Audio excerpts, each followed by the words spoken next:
नमस्कार, छत्तीसगढ़ के बुलेटिन में आपका स्वागत है। मैं हूं प्रियंका चौधरी। पेश हैं अब तक के समाचार। सिद्धिविनायक आश्रम नवापारा बुटेनी में 3 दिवसीय 24 कुंडलीय विश्व कल्याण शिव शक्ति महायज्ञ में शामिल होने के बाद धर्मनगरी राजिम बुटेनी महामंडलेश्वर संत कल्याण नंद ने राष्ट्रीय संत सुरक्षा परिषद के प्रदेशाध्यक्ष संत उमेश नंदगिरी महाराज एवं प्रदेश सचिव संत अंजीवनी नंदन शरण से मुलाकात कर यज्ञ में शामिल हुए एवं धर्म मंच में हजारों श्रद्धालुओं को अपने कथावाचन से ओतप्रोत भी किया और इस अवसर पर संत उमेश नंदगिरी महाराज का भी प्रवचन संपन्न हुआ।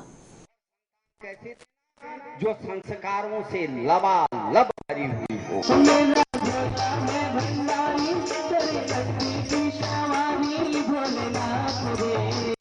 निवेदन करेंगे पीछे में बैठे सभी भक्तों से दोनों हाथ ऊपर उठा के।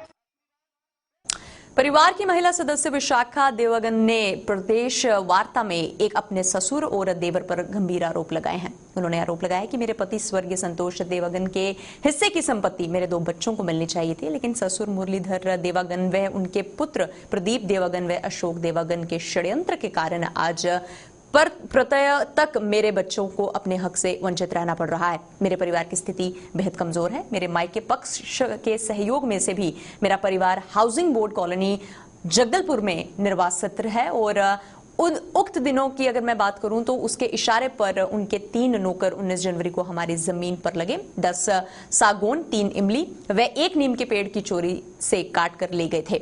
जब मेरे बेटे ने अपनी संपत्ति पर पेड़ काटने का विरोध किया तो प्रदीप देवगन ने जान से मारने की भी धमकी दी, जिस वजह से मैं और मेरा परिवार डरा हुआ है।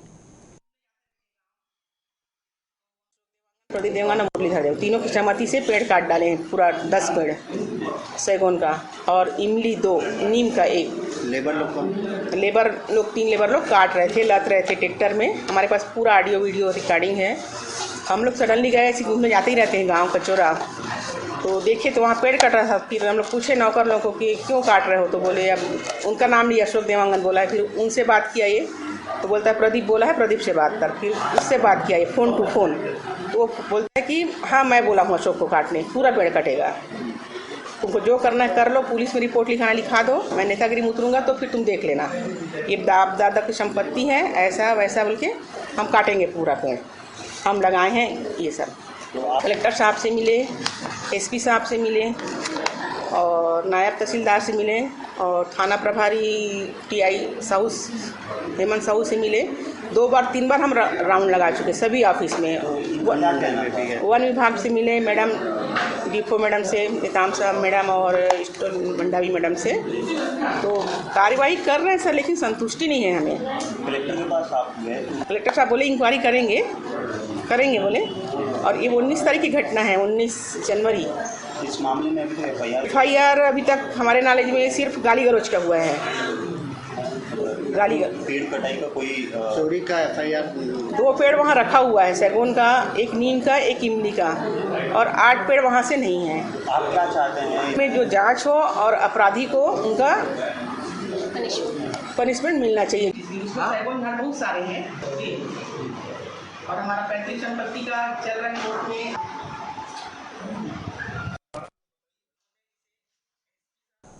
जिले के चंद्रपुर थाना क्षेत्र की घटना है। घटना का कारण अज्ञात है और यहां नगर पंचायत चंद्रपुर के वार्ड नंबर 13 में पेयजल आपूर्ति के लिए 85 फीट निर्मित पानी की टंकी में से एक लाश मिलने से नगर में दहशत का माहौल बन गया है। बता दें कि नगर पंचायत चंद्रपुर के नगरवासियों के लिए पेयजल आपूर्ति के लिए पानी की टंकी का निर्माण किया गया था, जो प्रतिदिन पानी सप्लाई किया जा रहा था। अचानक घरों में लगे नलों में पानी से बदबू आने एवं पानी की टंकी से बदबू आ रही थी, जिससे नगर वासियों एवं पार्षदों ने इसकी जानकारी 12 फरवरी को थाना प्रभारी को भी दी, जिस पर पुलिस एवं पार्षद एवं CMO सहित पानी की टंकी के पास पहुंचे और पानी की टंकी के ऊपर चढ़कर जब देखा गया तो पानी की टंकी के अधेड़ में एक शव जो था पानी में तैरता हुआ नजर आया और जिसकी वजह से बदबू जो थी उसमें थी, उसे खाली करवाया गया और इसके बाद 13 फरवरी को पानी की टंकी से शव को बाहर निकाल दिया गया है।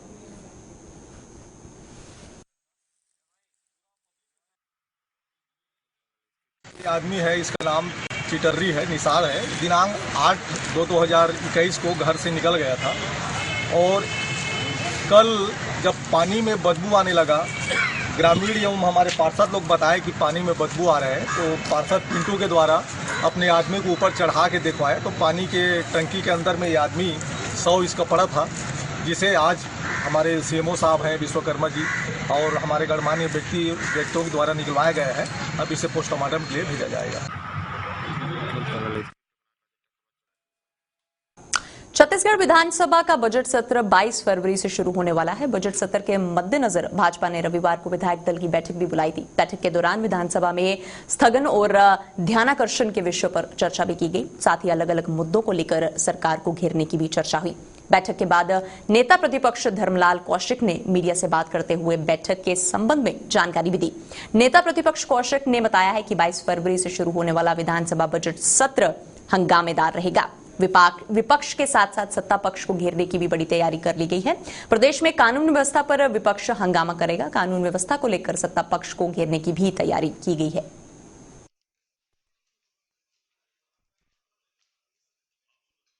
भारतीय जनता पार्टी की आयोजित की गई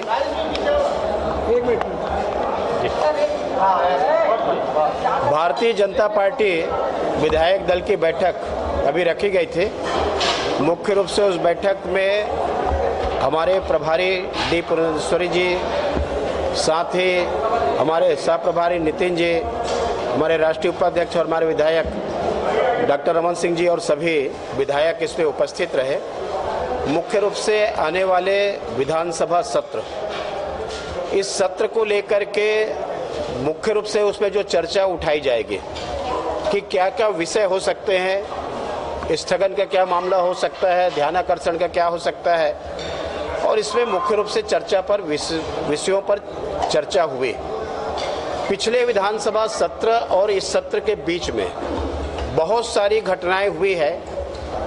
कानून व्यवस्था की स्थिति लचर हो गई है। कानून व्यवस्था के नाम के प्रदेश में कोई चीज नहीं है। लगातार आत्महत्या, हत्याएं और अनाचार की घटनाएं हो रही है।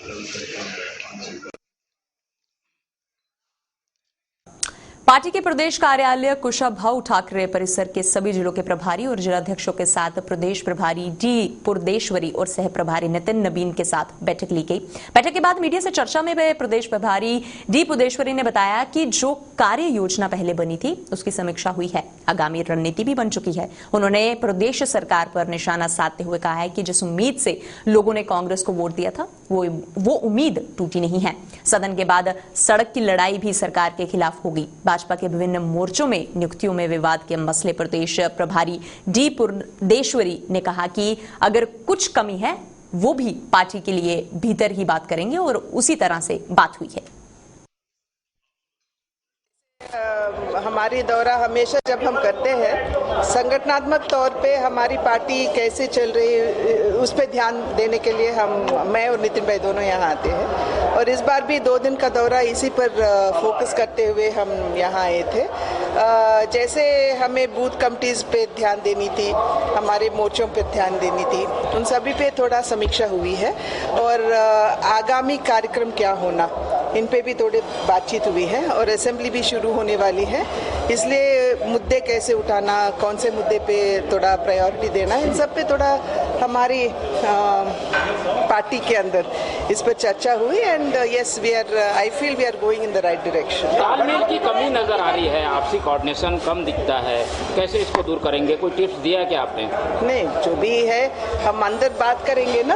अगर कुछ ऐसा है तो definitely we try to overcome it through discussions.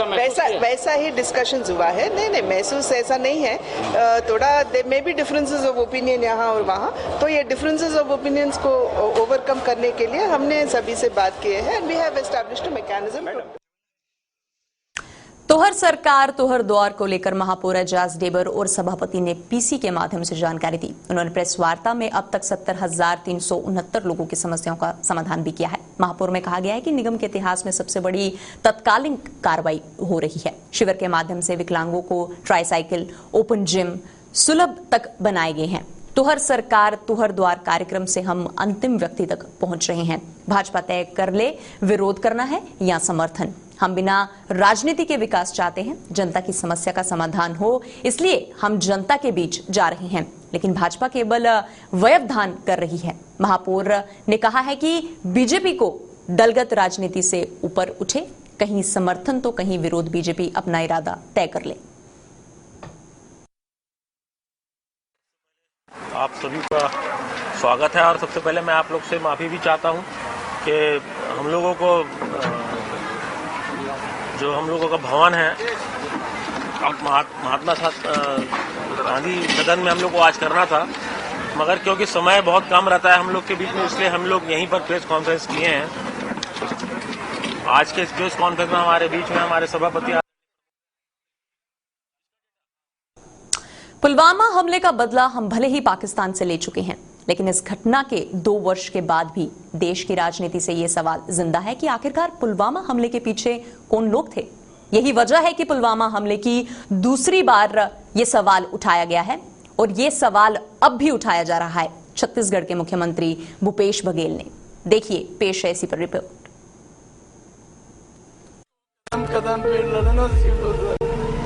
एक बेटा को भारत माता के देश आजादी के चलते, भारत पाकिस्तान को धूल चटाने के चलते ये जावर कर दिया था।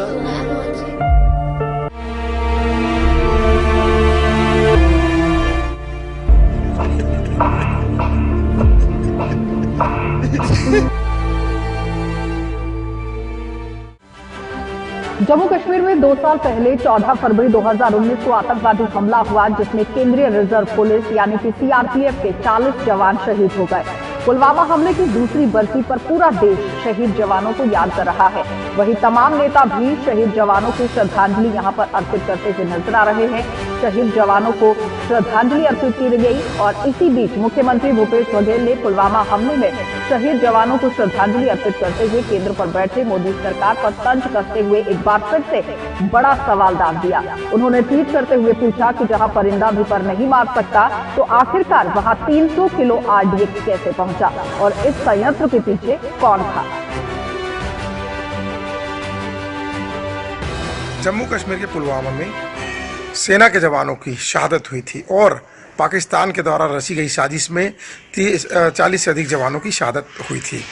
मुख्यमंत्री भूपेश बघेल ने जो ट्वीट किया है कि उस जगह में जहां पर परिंदा भी पर नहीं मार सकता और हाई सिक्योरिटी जोन में 300 किलो से अधिक RDX आया, वैन जवानों की गाड़ी से टकराई और वहां पर जवानों की शहादत हुई थी। इस बात की जांच की जानी चाहिए थी और सेना जम्मू कश्मीर पुलिस का ही एक जवान सर्विलेंस के रडार में आया था कि ये पाकिस्तान का मुखबिर और पाकिस्तान एम्बेसी को यह जानकारी भेजता है। उस जवान की भी जमानत हो गई और पुलवामा घटना की आज तक जांच नहीं हुई है। सेना के इस दुर्घटना में मौत से पूरे देश की जनता सन्न थी। पूरे देश की जनता यह चाह रही थी कि इस पर निष्पक्ष जांच की जाए और जो दोषी हैं उन पर कार्रवाई की जाए, लेकिन लीपापोती करके नरेंद्र मोदी सरकार ने इस बात को आज तक रहस्यमय रखा है कि पुलवामा में 300 किलो RDX कैसे आया और इसकी जांच क्यों नहीं की गई। वहीं बीजेपी ने आरोपों का जवाब देते हुए कहा कि हमने पुलवामा हमले का बदला सर्जिकल स्ट्राइक के रूप में पड़ोसी देश में घुसकर कर लिया है, तो हमारी सेना के शौर्य के आगे चाइना भी पीछे हटता हुआ नजर आया। पुलवामा के शहीद को सशक्त नमन है और देश ने अपने उस पुलवामा के शहीद के दुश्मन देश को प्रधानमंत्री नरेंद्र मोदी जी के नेतृत्व में घर के अंदर घुस के मारा है, सर्जिकल स्ट्राइक की है। आज चाइना में भी चीन हमारे सेना के शौर्य के आगे पीछे हटने को मजबूर हुआ है और जिस पार्टी का मुखिया अपनी सेना के विरोध में बात करे, अपने देश के सम्मान के विरोध में बात करे, मुझे लगता है उस पार्टी के मुख्यमंत्री को कतई कोई अधिकार नहीं है कि पुलवामा हमले के बारे में कोई बात करे। वास्तव में जो व्यक्ति देश की सेना को, देश के सम्मान को राजनीति का मुद्दा बना ले, मुझे लगता है उससे बड़ा कृतज्ञ, उससे बड़ा द्रोही और कोई भी नहीं है। सवाल तो लाजमी है कि षड्यंत्रकारी घटना को 2 वर्ष होने जा रहे हैं, लेकिन अभी तक ये पता नहीं चल पाया कि आखिर इस षड्यंत्र के पीछे कौन था। सवाल तो उठता है और भले ही इस मुद्दे को लेकर बीजेपी और कांग्रेस आमने सामने है, मगर 40 जवानों की शहादत चीख कर ये पूछ रही है कि इंसाफ कब मिलेगा। Bureau report.